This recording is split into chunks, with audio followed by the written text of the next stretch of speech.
Doctors like Camille Garrison work every day to help mothers have a healthy pregnancy. But she says new numbers released by the March of Dimes are alarming. It really should be alarming for all of us because here in the United States, prematurity really does mimic some undeveloped countries. According to the March of Dimes, Wisconsin's preterm birth rate rose to 9.6% last year, up slightly from 2015. And that earned the state a C on the March of Dimes report card.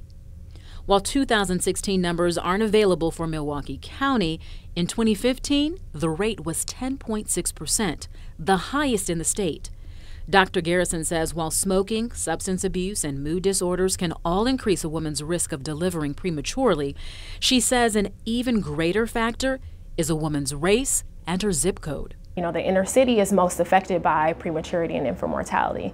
And I think, we have a strong history of segregation in our city and marginalization. I think the health disparities that we see follow along those same lines. According to the March of Dimes, the preterm birth rate among African American women is 54% higher than the rate among all other women. A lot of the iniquities that we see within healthcare, a lot of the iniquities that we see in education, that we see in, socioeconomic status, those really do affect people's health. She says because those things aren't treatable with medicine, it's harder to address the issue. And for a country that has, such great medical technology and access to care, you would really think that our numbers would not be the way that they are.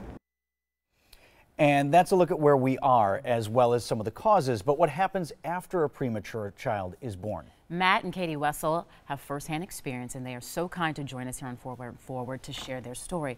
So, Katie, was there any indication with your first pregnancy that there was something wrong?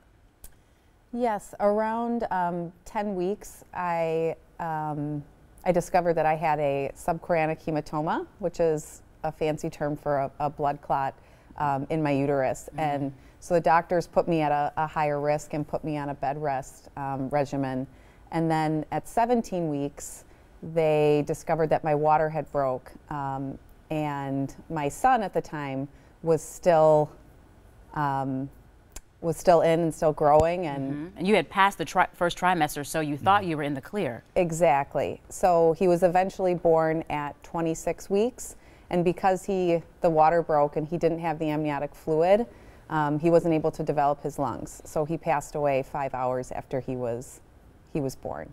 I want to talk a little bit more about how that pregnancy progressed for you, but let's talk about those few hours that you did get to spend with your son after he was born. Tell us a little bit about that. Matt, I mean, for you too, being the husband here in this situation, you must have felt so helpless as well. Yeah, helpless, and in particular because Katie, who I would define as my rock, was out, an emergency C-section. She was put under general anesthesia, and so those first minutes after he was born, it was just me awake, and slowly Katie came to, and when she realized that Randy was not just alive, but down in the NICU at the time, she said, I have to see him. And motherly instinct. Yeah, and I think she rallied the nurses at Frederick and at Children's and said, listen, if he's alive and he's in the NICU, I'm going to see him. And so despite having major surgery, she was given a heavy dose of pain meds, and they got her down to the NICU to see him. But there was more than that, Katie, because you wanted to make sure that before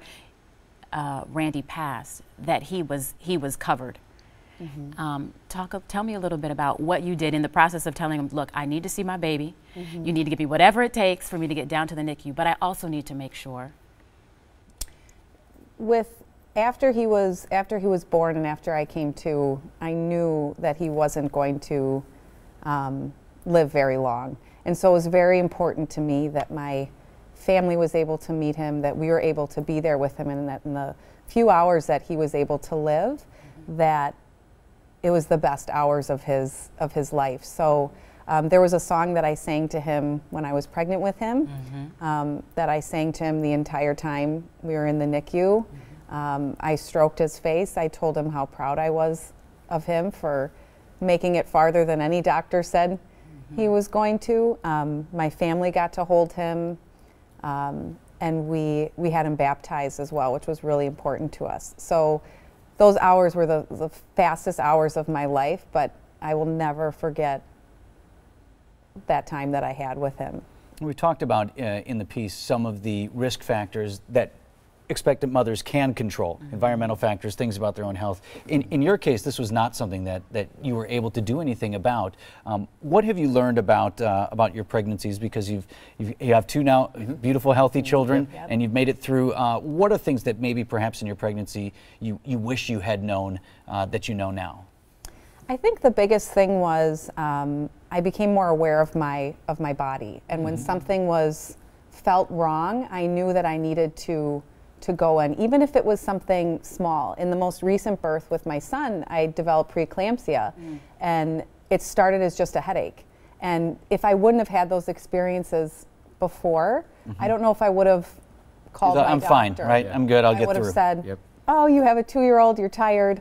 But after going through all of that, I realized, you know, even the smallest signs can be an indication of something larger. So you became more of an advocate for your own health. Exactly. Matt, I know that you blogged about this experience, and I'm sure that was cathartic for you. But tell me both, how did you get through the passing of Randy and being able to try again? I think for me, I had so much, it was incredible. After he wrote the blog, we had so much support from the community. People that I didn't know were sending me letters and gifts, and were telling us that they pray for our son every single night with their family, which was incredible to me. But a big reason, you know, we kept moving forward was we wanted a family so bad, and we knew we had to do it. We had to go through the hard part of it to get it. And then after he passed, you know, having his legacy through the March of Dimes and through the blog that he wrote and other avenues has really kept him alive, which, you know, for me as a mom, after he was born, I was so scared that no one was ever going to remember him or know him. And after that whole experience, there's so many people that do know him now, which makes me so proud as his mom. I don't want us to end this segment without showing the blessing that you've received. You have 2 children, but the youngest is here with us. And so I'm asking Danny to bring him in, and please introduce our viewers to the latest in your family. Can you see him, or should we take him out? You may have to take him out. Yeah. Oh, well. You know, I can angle him.